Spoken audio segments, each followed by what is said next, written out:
Dans cette vidéo, nous allons parler des effets aigus de la cocaïne et du crack, de leurs différentes phases et des risques liés à l'usage.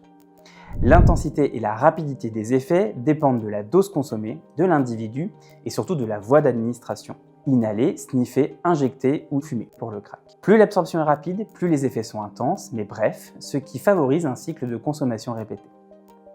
La phase initiale correspond à un rush euphorique qui va durer 15 à 45 minutes. Elle se manifeste par une sensation de bien-être intense, une désinhibition, un accroissement de l'énergie, une excitation motrice et des idées de grandeur. Le sujet présente souvent une tachypsychie avec des pensées accélérées, une logorrhée, un besoin incontrôlé de parler, une impression de vigilance accrue, une anorexie et une augmentation de l'excitation sexuelle. On retrouve aussi une insomnie avec une réduction du besoin de sommeil et parfois de l'agressivité. Sur le plan somatique, on va retrouver une tachycardie, une hypertension artérielle, une mydriase ou une pâleur cutanée.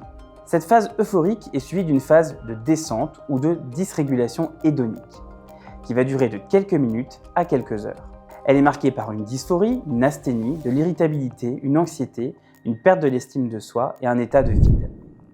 Pour tenter d'atténuer cette descente, de nombreux usagers consomment d'autres substances comme l'alcool, les benzodiazépines, les opioïdes ou le cannabis, ce qui va augmenter le risque de polydépendance et de complications.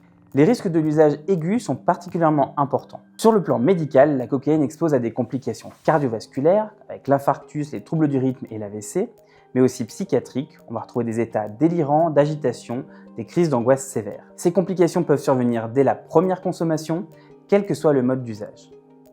C'est pourquoi il est important de rappeler qu'il n'existe pas de seuil d'usage sans risque.